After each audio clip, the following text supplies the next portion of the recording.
Hablar de Cristo es hablar de buenas noticias. Hablar del Evangelio es hablar de Cristo. O hablar de Cristo es hablar del Evangelio. Y hablar del Evangelio de Cristo es hablar de buenas noticias. Evangelio es buenas noticias. En el mundo vemos un sinfín de religiones. Religiones de orientales, religiones como el Islam, como el budismo, como el taoísmo, el judaísmo, y lamentablemente el cristianismo se convirtió en una religión más.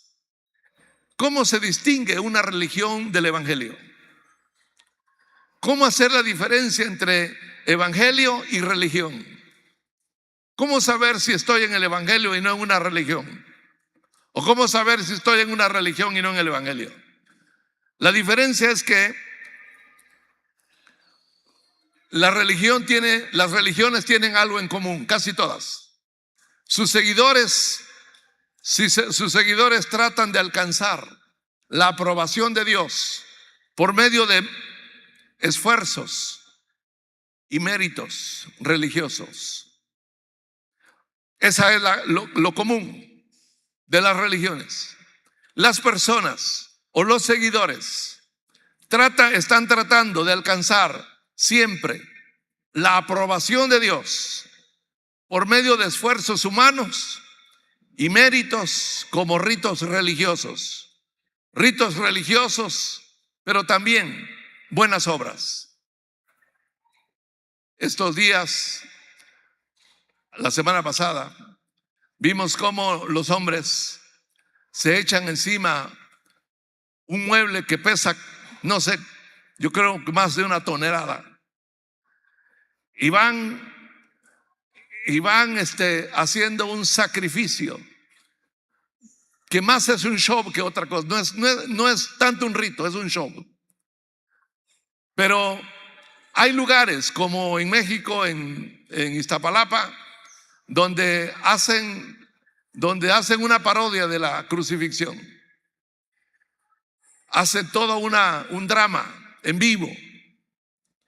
Y la gente cree que al hacer todo eso están acumulando méritos, están haciendo algo para agradar a Dios. Pero en países como las Filipinas, las personas hacen procesiones latigándose, hiriéndose las espaldas, derramando sangre, ahora se ponen hasta corona con espinas. La idea es sacrificarse para alcanzar la aprobación de Dios. Es muy común que esto pase en las religiones. Por ejemplo, el Islam. El Islam enseña que hay que ayunar 1 vez al mes, hay que orar 5 veces al día y hay que ir como mínimo 1 vez en la vida a la Meca. Esas son las bases las bases para alcanzar la aprobación de Dios. Eso es lo que hay en común en las religiones. El esfuerzo, los esfuerzos y los méritos y los ritos religiosos y las buenas obras para alcanzar la aprobación de Dios. Cuando estudiamos la carta a los Romanos, encontramos que la enseñanza paulina, la enseñanza de Pablo, de que la salvación es solamente por la fe de principio a fin. La salvación es por la fe de principio a fin. Es decir, no se trata de comenzar con la fe y después agregarle. Se trata de comenzar con la fe y terminar con la fe. No hay manera de, si nos salimos de eso, ya no es el evangelio, es otro evangelio. Si comenzamos con la fe y en el camino nos dijeron que teníamos que, en el caso de los judíos del primer siglo, tenían que circuncidarse o tenían que guardar la ley de Moisés. Y como eran nuevos en la fe, y los que venían de Jerusalén eran cristianos, pero eran judíos, y ellos no habían renunciado a guardar la ley, y le decían a los hermanos de Antioquía, que no eran judíos, tienen que guardar la ley. Y como eran nuevos, pues lo hacían. Y empezaron todos los hermanos a circuncidarse y a guardar los decretos, los mandamientos de la ley de Moisés. Eso dio lugar a que Pablo escribiera la carta a los Gálatas. Entonces, Pablo dice que la salvación es por la fe únicamente, es solo por la fe, de principio a fin. Dice el versículo 17, porque en el evangelio la justicia de Dios se revela por fe y para fe. Eso quiere decir de principio a fin, por la fe y para fe. Es decir, por la fe empezamos y terminamos guardando y terminamos la carrera siempre en la fe. No tenemos que salirnos jamás si queremos mantenernos en la verdad del evangelio. Gloria a Dios. El justo, dice el versículo 17, mas el justo por la fe vivirá. Por eso el evangelio significa buenas noticias. Yo pensé que iban a dar un grito de júbilo. El evangelio significa buenas noticias. Buenas noticias. Buenas noticias. Hermanos, si usted busca en el internet noticias, no va a encontrar buenas noticias. Nunca va a encontrar buenas noticias.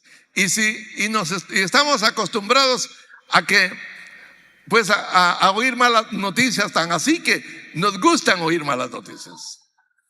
Buenas noticias no son tan atractivas. Nos gusta saber que se mataron, nos gusta saber que tiraron bombas, que se rebelaron, que hay una revuelta, que hay una manifestación, que hay bochinches. Eso sí nos interesa. Buenas noticias como que no, ¿verdad? Sin embargo, esas malas noticias no son alentadoras. Significa que el mundo está en caos. Pero el evangelio es la mejor noticia que el mundo necesita escuchar. Y no lo van a oír a través de un canal, a través de un medio. Lo tienen que oír a través de hombres y mujeres, como usted y yo. Cuando lo confesamos, lo proclamamos, cuando lo divulgamos, esa es la noticia que el mundo necesita escuchar urgentemente. Quiero compartirles en esta mañana 3 razones por las que el evangelio no avergüenza y 3 razones por las que el evangelio debe ser proclamado ya. Tenía que ser proclamado ayer, pero no lo hicimos ayer. Repito, 3 razones por las cuales el evangelio no avergüenza y 3 razones por las cuales el evangelio debe ser proclamado ya. Insisto, teníamos que haberlo hecho ayer, pero no lo hicimos. Y si no lo hacemos hoy, la situación es grave. Bien, comencemos.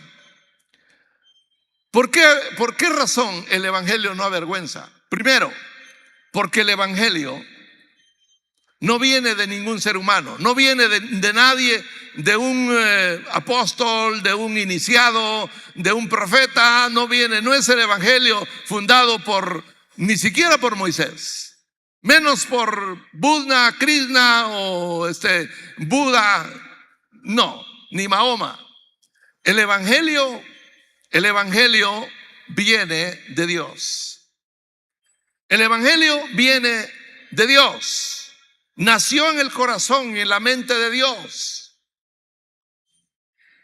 Y es, por lo tanto, una gran noticia saber que Dios acepta a los pecadores que creen en su Hijo. Esta idea Dios no la concibió cuando Adán pecó. Esta no fue una idea que a Dios se le vino como un plan de contingencia, como una reacción. No, estaba en la mente de Dios antes que el mundo fuera.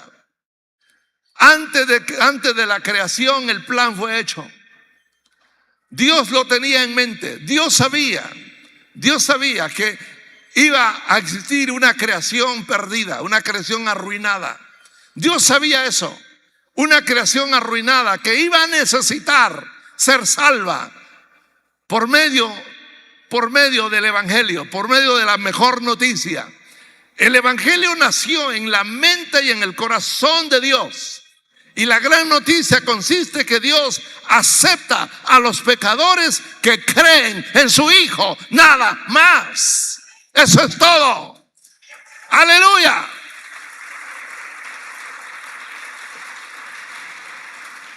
Gloria a Dios. Eso es lo primero. Por eso el evangelio no avergüenza, porque el evangelio viene de arriba, viene del cielo. No vino de Estados Unidos, no vino de otro país, vino del cielo. El evangelio es la noticia que viene del cielo. Y segundo, no avergüenza porque es poder de Dios. Es el poder que levantó a Jesús de entre los muertos. Ese es el poder de Dios. Jesús descendió a la tierra, descendió al sepulcro, estuvo muerto, pero se cumplió la palabra profética de que su santo no miraría corrupción. Y al tercer día el Espíritu de santidad, dice Hebreos capítulo 9 verso 14, el Espíritu de santidad levantó a Jesús de entre los muertos y salió de la tumba. Nadie quitó la piedra no tuvo que ser quitada. Él simplemente salió. Él no necesitó que le abrieran la cueva. Él simplemente salió. Cuando llegaron a ver, la piedra estaba allí. La piedra fue quitada, pero no para que él saliera, sino para que los discípulos comprobaran que él no estaba en la tumba. El evangelio es el poder que levantó a Jesús de entre los muertos. El evangelio es el poder que salva y cambia a todo aquel que cree. Ese es el poder de Dios. El poder que salva y cambia. El poder que salva y cambia. Salva y cambia a todo aquel que cree. Por eso Pablo dice: no me avergüenzo del evangelio, porque es poder de Dios para salvación a todo aquel que cree. El evangelio salva y cambia. Si usted está en la iglesia, pero usted no ha cambiado, entonces usted no ha experimentado el poder del evangelio. Si usted está en la iglesia de vez en cuando, pero no se siente apasionado por el evangelio, entonces usted no ha experimentado el poder de Dios. El que usted esté en la iglesia no significa que el poder del evangelio esté operando en su vida. Las personas que han vivido el poder del evangelio son personas apasionadas por el evangelio. Amén. Aleluya.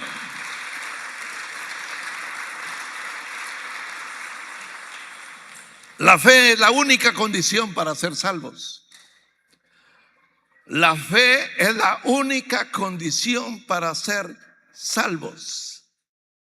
No es el bautismo, no es la ropa que usted lleva, no es la forma en que usted se arregla. No es eso. Cree en Jesucristo. Esa fue la respuesta de Pablo al carcelero. Cree en Jesucristo.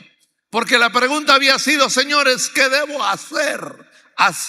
Pablo le dijo: no tienes que hacer nada, solo cree en Jesucristo y serás salvo tú y tu casa. La fe es la única condición para ser salvos. ¿Salvos de qué? Salvos de la ira de Dios, salvos del juicio y de la condenación, salvos de la maldición de la ley, salvos de la muerte eterna. Todo eso implica la salvación. Una vez que uno ha experimentado el poder del Evangelio, uno sabe que es salvo. Uno sabe que es salvo. Uno sabe que la ira de Dios ya no está sobre uno. Uno sabe que ya el juicio y la condenación ya no tiene que ver con uno. Uno sabe que la maldición de la ley fue quitada y que tenemos vida eterna. Así que el Evangelio es el poder que salva, cambia y cambia a todo aquel que cree. El poder que Dios también es el poder que Dios ha usado para atraernos. El poder que Dios ha usado es el amor. El amor. Romanos capítulo 5 verso 8 dice: mas Dios muestra su amor para con nosotros en que siendo aún pecadores, Cristo murió por nosotros. El poder del amor es el Evangelio. Dios amó de tal manera al mundo. De tal manera amó Dios al mundo. Lo amó de tal manera que no dio nada menor que su Hijo. Y después de su Hijo no había nada mayor. No había nada más grande, nada más caro, nada más sublime, nada. Su Hijo era lo más sublime, lo más caro, lo más excelso, lo más elevado. Dios muestra su amor para con nosotros. Dios nos mostró su amor. Dios nos mostró su amor. Mostró su amor para con nosotros en que siendo pecadores, su Hijo murió por nosotros. Eso no lo saben los que andaban cargando la imagen en la semana pasada. Eso no lo saben, no lo saben.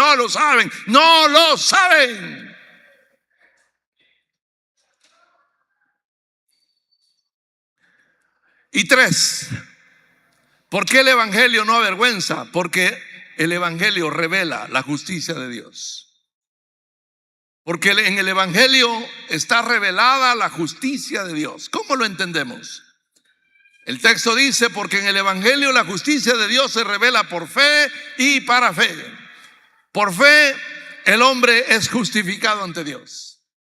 El término justificado lo va a usar Pablo en esta carta. Y es muy importante, porque la palabra justificar es un término legal, es un término jurídico, es un término usado en los tribunales. Es muy importante lo que Pablo nos va a enseñar en la carta a los romanos acerca de la justificación. Pero lo que vamos a aprender en esta carta es que el hombre es justificado por la fe ante Dios. Es decir, el hombre alcanza ser reconocido por Dios como inocente, sin culpa, por la fe. Y para fe significa que el hombre justificado caminará con Dios hasta el final, sin apartarse de la fe. En el momento en que él piense que tiene que hacer algo para merecer su salvación, ya no está en la fe. Porque el Evangelio el Evangelio es por la fe y para fe. No es por la fe más, por la fe y obras, por la fe y méritos, por la fe y esfuerzos. No, es por la fe y para fe. Significa que en la salvación el hombre comienza creyendo y debe morir creyendo. Debe comenzar su vida como cristiano por la fe. Ese es el inicio. Pero de ahí su vida será una carrera que se sostendrá por la fe y morirá o llegará al final por la fe. Así que, hermanos amados, hay 3 razones por las cuales el Evangelio no avergüenza. Primero, porque el Evangelio vino de arriba, vino del cielo. Segundo, porque el Evangelio es el poder de Dios que salva y cambia la vida del que cree. Y tercero, porque en el Evangelio la justicia de Dios se revela. Es esa justicia que el hombre tanto necesita para ser aprobado ante Dios. Y vamos al segundo punto. Tres razones por las cuales el evangelio debe ser proclamado. Número uno, el evangelio debe ser proclamado. ¿Por qué? Porque el evangelio no avergüenza. No me avergüenzo del evangelio, dijo Pablo. Y esa debe ser nuestra insignia, ese debe ser nuestro axioma, debe ser nuestro argot, nuestro dicho, nuestra confesión. Eso debe ser. No me avergüenzo del evangelio. ¿Por qué el evangelio no avergüenza? Porque es un mensaje que no defrauda. El mensaje del evangelio, para quien lo proclama, para quien lo anuncia, nunca defrauda. Es decir, el mensaje del evangelio no hace quedar mal a nadie. Cualquier otro mensaje puede defraudarnos. Cualquier otra cosa que vendamos u ofrezcamos puede ser que no sea cierto. Puede ser que estemos equivocados. Puede ser que no seamos asertivos. Pero hermanos, cuando se trata del evangelio, el evangelio nunca nos hará quedar mal. El mensaje del evangelio no defrauda. Es la mejor noticia que todos necesitan escuchar. Por esto el evangelio debe ser proclamado, porque el mensaje del evangelio es honroso, es un privilegio. Los ángeles, dice el apóstol Pedro, los ángeles están impresionados. Ellos quisieran intervenir en la proclamación del evangelio. Los ángeles quisieran participar de la proclamación del evangelio, pero se les informó que no les toca a ellos. No es con ellos. El evangelio tiene que ser anunciado por los mismos redimidos, por los mismos que han sido comprados, por los mismos que han sido salvos, por los que han sido transformados. El evangelio corresponde a ellos. Ninguna otra persona o criatura es la idónea. El evangelio debe ser proclamado por aquellos que han sido rescatados. El evangelio no avergüenza, no defrauda, no nos hace quedar mal, jamás. Y otra razón por la que el evangelio debe ser proclamado es simplemente porque el evangelio es el poder de Dios. Es el poder de Dios. Es decir, el evangelio es un poder dinámico. Es un poder dinámico. La persona que lo recibe nunca será la misma. Es un poder dinámico. ¿Se acuerda usted cuando recibió a Cristo? ¿Desde cuándo? ¿Hace cuándo? ¿Cuánto tiempo ha pasado? ¿Cree usted que las cosas han sido igual después de que dio ese paso? ¿Es usted el mismo de antes? ¿Es la misma persona de antes? ¿Sí o no? ¿Es la misma persona de antes? ¿Hubo un cambio? ¿Cuántos han sido cambiados por el poder del evangelio? ¡Aleluya! Los cristianos debiéramos seguir cantando. Seguir cantando. Solo el poder de Dios puede cambiar tu ser. La prueba yo te doy. Él me ha cambiado a mí. ¿No ves que soy feliz sirviendo al Señor? Nueva criatura soy. Aleluya. Aleluya. El evangelio es poder de Dios. Es poder de Dios. El cambio operado en mi ser no lo pudo hacer nadie. Nadie ni nada. El evangelio es poder de Dios que salva y cambia a las personas que lo reciben. La persona que recibe el mensaje del evangelio nunca será la misma. Aleluya. Mientras meditaba en este pasaje, hice memoria de cómo era mi vida a los 18, 19 años. Y me pregunté si este mensaje no hubiera llegado a mi vida después de 50 años, ¿qué sería de mi persona? ¿Dónde estaría? ¿En dónde me encontraría? Pero llegó.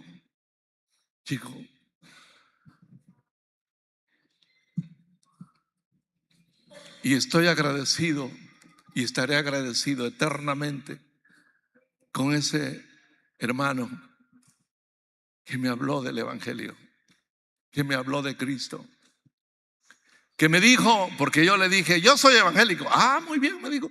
Y aquí le dice, voy a una iglesia, no menciono el nombre, voy a una iglesia donde se invocan a los espíritus, pero se lee la Biblia, se cantan himnos. ¿Pero qué? Pero se invocan a los espíritus. Ah, usted está en una cueva de demonios, me dijo. Así, usted está en una cueva de demonios. Una cueva de demonios, no, es el Evangelio. No, ese no es el Evangelio. Entonces me empezó a explicar. Me acuerdo bien que le dije, no, es que así le dicen a uno, es que en el Antiguo Testamento no había comunicación, pero ahora sí, porque Jesús dice, yo soy el camino, entonces ahora por medio de Cristo uno puede ir y las almas pueden ir y venir porque Jesús es el camino. Y él se echó una carcajada y me dijo, no, eso no es así. Y me empezó a explicar San Juan 14:6, me lo explicó como si fuera un padre a un hijo, con una paciencia, con un carisma, con un amor. Y yo fui abriendo mis ojos.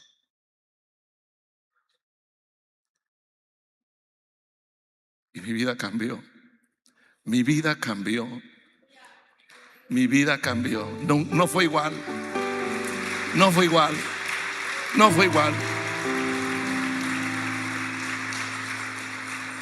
Y tercero, este evangelio debe ser proclamado, porque este evangelio revela la justicia de Dios.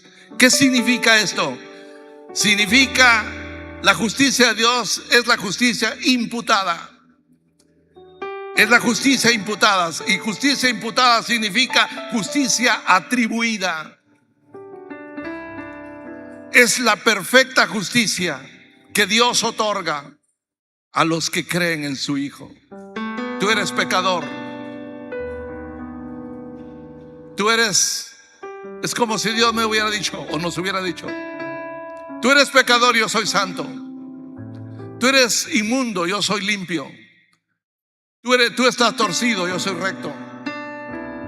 Tú eres injusto, yo soy perfectamente justo. Pero ¿sabes qué? Aquí está mi Hijo.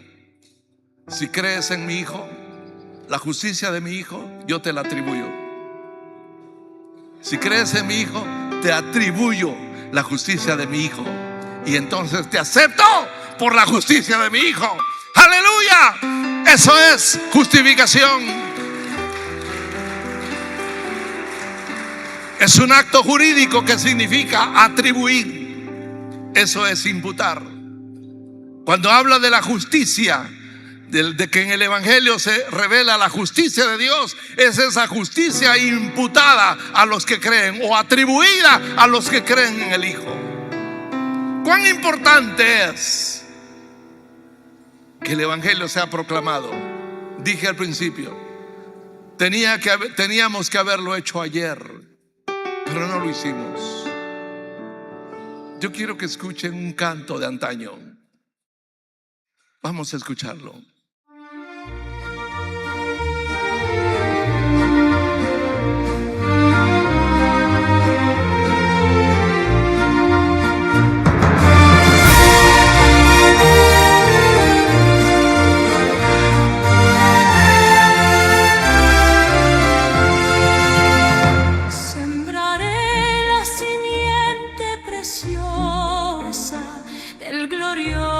Evangelio de amor.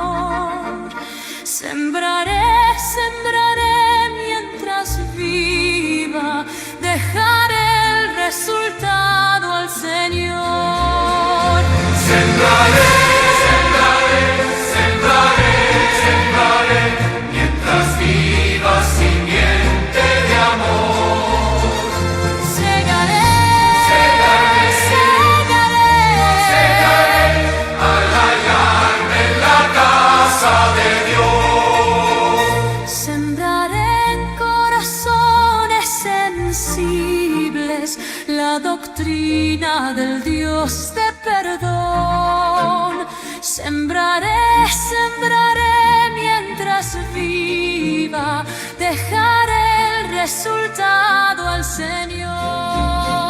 Sembraré, mientras viva simiente de amor. Segaré al hallarme en la casa de Dios. Sembraré en corazones de mármol la bendita palabra de Dios. Sembraré mientras viva, dejaré el resultado al Señor. Sembraré,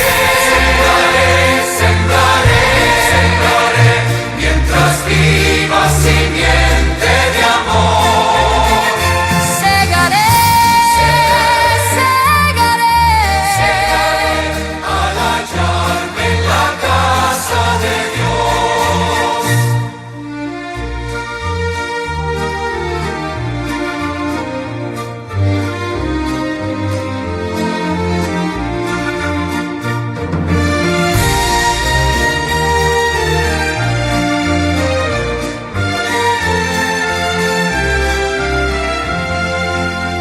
Sembraré en corazones sensibles la doctrina del Dios de perdón. Sembraré mientras viva, dejaré el resultado al Señor. Sembraré, mientras viva simiente de amor. Segaré al hallarme en la casa de Dios. Segaré Al hallarme en la casa de Dios. Amén. Aleluya. Este lugar no va a alcanzar, este monte no va a ser suficiente cuando todos nos convirtamos en sembradores del Evangelio. ¿Qué estás esperando? ¿Qué estamos esperando? Es poder de Dios para los que creen. No hay nada que sea más importante que el reino de Dios. Y si tú no tienes a alguien a quien hayas conducido al reino de Dios, significa que no has dejado huellas en tu caminar. Eres cristiano, pero no has dejado huellas. No se ha sabido que tú estás, que has estado en la iglesia. Esta es la gran comisión que urge. Por estas tres cosas debemos anunciar el Evangelio. El Evangelio es el Evangelio de Dios. Vino de arriba, vino del cielo. El Evangelio es poder de Dios que transforma. El resultado lo hará el Señor. Usted y yo lo único que tenemos que hacer es decirle a la persona: ¿conoce usted a Jesús? ¿Conoces a Jesús? Y si la persona dice: sí, lo conozco. Ah, muy bien, eso significa que usted va a alguna iglesia. Sí, voy a una iglesia. ¿Y a qué iglesia? Voy a la iglesia católica. Ah, o sea que usted conoce a ese Jesús que anduvieron cargando en esta Semana Santa. Mire, lo invito a una célula. Ahí estudiamos a ese Jesús que ustedes anduvieron cargando. Y allí lo estudiamos, pero según la Biblia. Lo invito, vamos a la célula. Así es como se trabaja. ¿Conoce usted a Jesús? Y la persona dice: sí, lo conozco, ese es el Hijo de Dios. Ah, entonces usted va a una iglesia. Sí, voy al salón de los al salón del reino. ¿Y hacia dónde va usted? Bueno, lo invito a la célula. También nosotros estudiamos las escrituras y conocemos a Jesús por medio de las escrituras, porque la Biblia dice: escudriñad las escrituras, porque ellas dan testimonio de mí. Leemos y solo quiero hacer esta diferencia. En realidad nosotros en la célula no nos reunimos específicamente para estudiar las escrituras como otros presumen. No, nos reunimos para leer y meditar en las escrituras. Porque no es un curso el que estudiamos en las células. No es un curso el que estudiamos. Porque si fuera un curso, ese curso se termina y lo que sigue. Empecemos otro y ese curso se termina y luego que sigue. Y pasaríamos toda la vida estudiando cursos. ¿Me explico? El creyente no vive de cursos bíblicos. El creyente vive de leer y meditar en la palabra de Dios. Entonces yo le diría a esa persona: lo invito a la célula. Ya sé que es testigo de Jehová. Vaya a la célula. Lo invito a una reunión. Es en mi casa o es en la casa del vecino. Allí nosotros leemos las escrituras y meditamos. Leemos y meditamos en la palabra de Dios. Lo invito. No hay que hacer acepción. Pablo dijo en esta carta: a griegos y a no griegos soy deudor. ¿Y qué significa griegos y no griegos? Los griegos era la casta, era ese segmento de la sociedad alta. Eran ¿cómo diríamos? Se me va la palabra, el concepto. La gente educada eran los griegos. Ellos eran la gente educada, la gente muy educada. Entre ellos habían profesionales, habían filósofos, psicólogos, etcétera, etcétera. Los griegos hablaban el griego, el idioma helénico, eran educados. Los no griegos eran los que hablaban dialectos. Eran la gente como yo, que apenas hablo el español. Y dice Pablo: estoy en deuda con la gente educada, con la gente preparada y con la gente que no ha sido preparada, con la gente sencilla y con la gente de arriba. Con todos estoy endeudado. Y mi única deuda es el evangelio. Mientras no les predique el evangelio, estoy en deuda. A griegos y a no griegos soy deudor. Esa pasión de Pablo es la que nosotros debemos asumir. Al vecino que está cerca, al vecino que está lejos, al amigo, al pariente, al compañero, a todos ellos somos deudores si no les hemos compartido el evangelio de Dios, que transforma y que justifica al hombre pecador que cree en Jesús. Salgamos esta mañana con esta convicción. Somos la iglesia formada por gente que ha sido salvada por la fe y justificada por la fe. Tenemos un mensaje, tenemos una palabra que el mundo necesita. Vamos a darla, vamos a compartirla, vamos a ponernos de pie esta mañana. Gloria a Dios. ¿Cuántos alaban al Señor, hermanos? A ver, ¿cuántos alegres están aquí? Aleluya. Podemos darle un aplauso al Señor esta mañana. Un aplauso fuerte al Señor. Aleluya. Quiero invitarles a que adoremos al Señor. Él es mi amado. Él es mi amado. Es mi amado. Adórele. Aleluya. ¿De qué sirve mi vida si no la usas tú? ¿De qué sirve mi espacio si no lo llenas tú?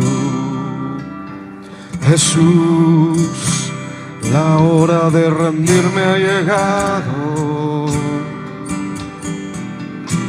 Con nada me había llenado hasta que te encontré. Tú eres mi amado, mi verdadero amor. Si tú eres mi amado, mi príncipe de paz, jamás, jamás podré olvidarte. Jamás, jamás podría dejarte. Si mi vida, mi canto y mis fuerzas, todo soy de ti.